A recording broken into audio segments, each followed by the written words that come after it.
নমস্কার বন্ধুরা, আমি তোমাদের সাথে রয়েছি রাজদীপ, যে তোমাদের প্রতিদিন নিত্য নতুন রহস্যময় ঘটনার কথা বলে থাকি। আজও ঠিক তেমনি অতি রহস্যময় এবং অতি ভয়ঙ্কর একটি গল্প নিয়ে আমি উপস্থিত হয়েছি। তো ভিডিওটা শেষ পর্যন্ত দেখার জন্য বিশেষ অনুরোধ করা হচ্ছে। এবং যারা ভূতে বিশ্বাস করে না, যারা অশরীরে বিশ্বাস করে না, তারা এই ভিডিওটা দেখবে।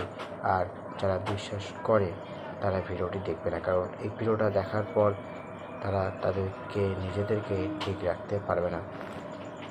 চলো গল্পটা শুরু করছি। অমাবস্যার সেই বিভীষিকাময় রাতের ঘড়িতে তখন ঠিক 1:32 চারপাশটা নিকষ কালো অন্ধকারে মোড়া। বাইরে মুষলধারে বৃষ্টি হচ্ছে না, তবে তীব্র কুয়াশায় বাতাস এমনভাবে জমে গেছে যে গাড়ির হেডলাইটের জ্বলা আলো 10 গজের বেশি এগোতে পারছে না। অর্ক পেশায় একজন ট্রাভেল ব্লগার। স্টিয়ারিং হুইলে হাত শক্ত করে চেপে ধরে সামনের রাস্তা দেখার চেষ্টা করছে। তার পাশের সিটে রাখা ক্যামেরাটা থেকে মাঝে মাঝে লাল রঙের একটা ছোট ইন্ডিকেটর আলো জ্বলছে আর নিচ্ছে। আজকের রাতটা অর্কের জন্য অত্যন্ত গুরুত্বপূর্ণ। গত 3 বছর ধরে সে দেশের বিভিন্ন প্রান্তে ঘুরে ঘুরে পরিত্যক্ত ও অভিশপ্ত জায়গাগুলো ভিডিও করে ইউটিউবে আপলোড করেছে, কিন্তু ভিউজ আর সাবস্ক্রাইবারের সংখ্যা যেন কোনোভাবেই বাড়ছে না।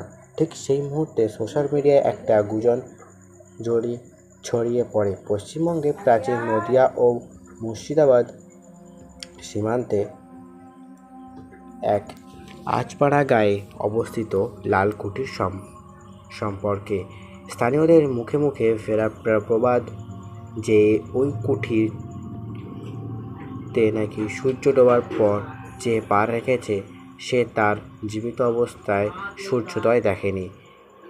এই রোমাঞ্চকর খবর পেতেই অর্ক বিন্দুমাত্র সময় নষ্ট না করে সোজা রওনা দিয়েছে সেই উদ্দেশ্যে। দর্শকদের মনে শিহরণ জাগানোর মতো এমন ইউনিক কন্টেন্ট আর কোথাও পাওয়া যাবে না। গাড়ির সিটে বসে অর্ক তার ডায়ালিং ক্যামেরাটা অন করে নিজের দিকে তাক করে ঘুরিয়ে দিল। ক্যামেরার ফ্ল্যাশ লাইটের আবছা আলোয় তার ফ্যাকাশে মুখটা স্পষ্ট দেখা যাচ্ছে এবং বলছে, হ্যালো বন্ধুরা, আপনারা দেখছেন অর্কস ডায়েরিজ। এখন ঘড়িতে রাত 1:30 বাজে। আমি ঠিক সেই মুহূর্তে দাঁড়িয়ে আছি পশ্চিমবঙ্গের সবথেকে ভয়ঙ্কর এবং রহস্যময় স্থান লালকুঠির একেবারে মূল ফটকের সামনে। আপনারা অনেকেই কমেন্টে লিখেছেন এমন কিছু দেখাতে যা আপনাদের রক্ত হিম করে দেবে। আজ আমি প্রতিজ্ঞা করছি এই কুঠির অন্ধকার রহস্য ভেদ করে তবেই আমি এখান থেকে ফিরব। আমার সাথে থাকুন, ভিডিওটি শেষ পর্যন্ত দেখবেন, কারণ প্রতিটা মুহূর্ত আপনাদের দেখার খুবই প্রয়োজনীয়। একের চরম শিহরণ আপনাদের জন্য অপেক্ষা করছে। ক্যামেরাটা ঘুরিয়ে অর্ক কুঠির প্রধান গেটের দিকে ফোকাস করলো। বিশাল লোহার গেটটা মরিচা ধরে লাল হয়ে গেছে, বাতাস তখন বয়ে যাচ্ছে। তখন গেটের শিকলগুলো এমন এক অদ্ভুত ও আকর্ষক শব্দ তুলেছে যা শুনলে মনে হয় কেউ যেন কানের কাছে ফিসফিস করে বলছে, ফিরে যাও, এক্ষুনি ফিরে যাও। গাড়িটা বাইরে রেখে অর্ক আধারে কাঁধে ক্যামেরাটা ঝুলিয়ে এগিয়ে চলল। হাতে একটা উচ্চ ক্ষমতার টর্চ লাইট। গেট ঠেলে ভেতরে ঢুকতেই এক অদ্ভুত ঠান্ডা স্রোত আর মেরুদণ্ড বেয়ে নেমে এলো। গরমের এই রাতেও চারপাশে তাপমাত্রা যেন হিমাঙ্কের কাছাকাছি নেমে এসেছে। লালকুঠি বাড়িটার বয়স প্রায় 150 বছরেরও বেশি। ব্রিটিশ আমলে এই কুঠির জমিদার ছিলেন এক নিষ্ঠুর ইংরেজ সাহেব রবার্ট ল্যাভেন্ডার। লোকের মুখে শোনা যায় এই সাহেবের স্থানীয় মানুষদের ওপর প্রশাসনিক ও গোপন কক্ষগুলোতে মানুষের ওপর নানা ধরনের ভয়ঙ্কর পরীক্ষা করা হতো। 71 কোনো অমাবস্যার রাতে গ্রামের ক্ষিপ্ত জনতা বাড়িটিতে ঘেরাও করে এবং বাড়িটিকে আগুনে পুড়িয়ে দেয়। ভেতরে পুড়ে ছাই হয়ে যায় বাড়ির সমস্ত সদস্য এবং ল্যাভেন্ডার। সেই থেকেই এই বাড়িটি এক জ্বলন্ত শাসনে পরিণত হয়েছে। অর্ক টর্চ লাইটের আলো ফেলে সাবধানে ঘরের ভেতরে পা রাখল। মেঝের ওপর পুরো ধুলোর আস্তরণ আর ছড়িয়ে ছিটিয়ে পড়ে রয়েছে শ্মশান। ভাঙা রয়েছে সমস্ত আসবাবপত্র। দেওয়ালে ঝুলে রয়েছে প্রাচীন কিছু ছবি, যেগুলোর চোখগুলো যেন অন্ধকারের মধ্যে অর্কের প্রতিটা নড়াচড়া নিখুঁতভাবে লক্ষ্য করছে।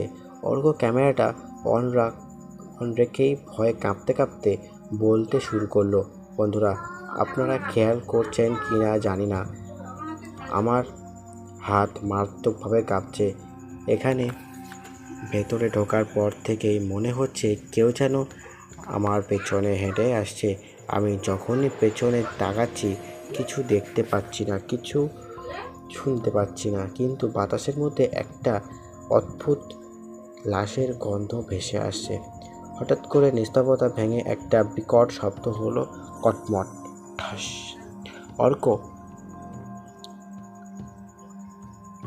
পিছনে ফিরে তাকালো।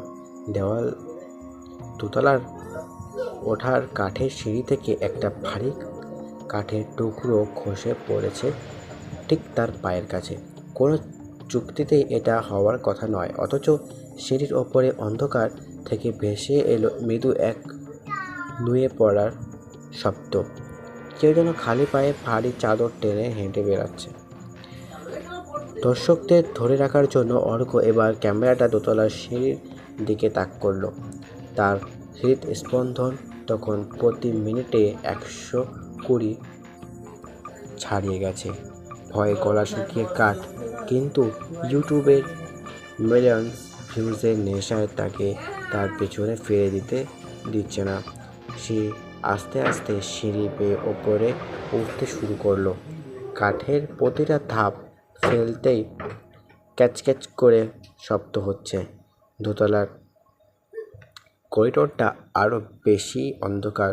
করিডোরের শেষ মাথায় একটা বিশাল কাঠের দরজা, যেখানে লালচে কালো টিকিরে বেরিয়ে আসছে। অর্ক কাঁপতে কাঁপতে দরজাটার সামনে এগিয়ে দাঁড়ালো। আস্তে করে হাতল ধরে ঠেললো। দরজাটা কুক করে শব্দ করে ফেললো।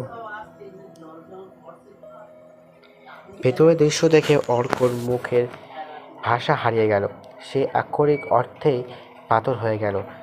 সে একটা বিশাল ঘর, ঘরের ঠিক মাঝখানে একটা পুরনো আমলের অপারেশন টেবিল রাখা। টেবিলের ওপরে কেউ যেন শুয়ে আছে। তার শরীর থেকে টপ টপ করে রক্ত ঝরছে মেঝের দিকে। ঘরের চারপাশের দেওয়ালগুলো লাল রক্তে মাখামাখি।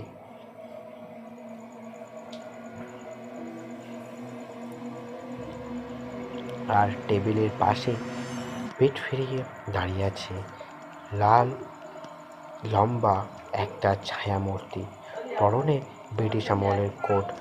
ছায়াবৃত্তটি ধীরে ধীরে ঘাড় ফুরিয়ে অর্কের দিকে তাকালো। তার মুখটা মানুষের নয়, এক পচে যাওয়া খুলি, যার চোখের কোটরে জ্বলছে দুটো টকটকে লাল আগুন। ক্যামেরাটা অর্কের হাত থেকে খসে প্রায়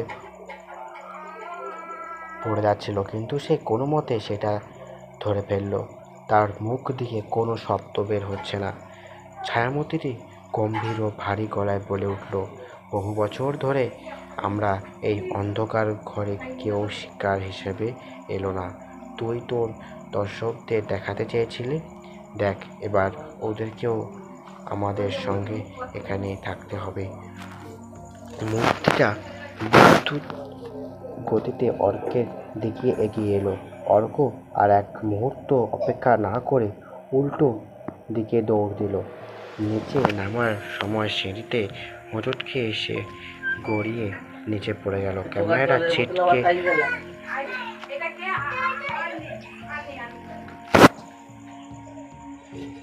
পড়ে রইল। ক্যামেরাটি এদিকে ওদিকে, ক্যামেরাটা ছিটকে দূরে কোথাও চলে গেল, কিন্তু তার লাইভ স্ট্রিম ও রেকর্ড তখনও অন ছিল।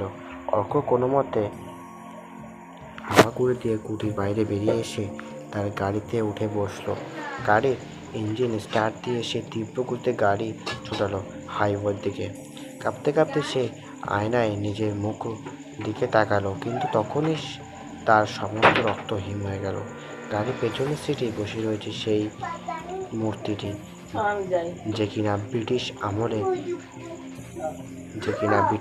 আমলে কোট পরেছিল।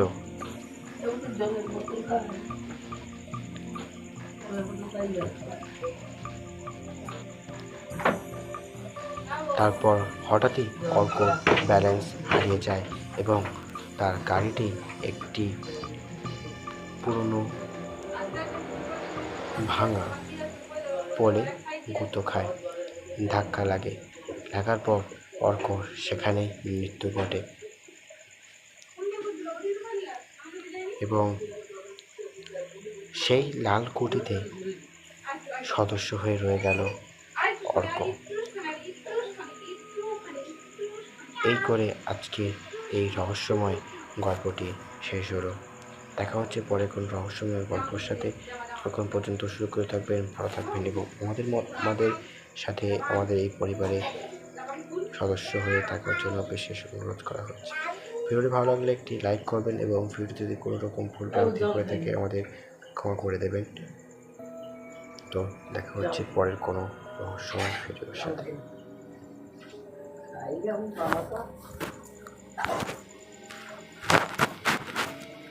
না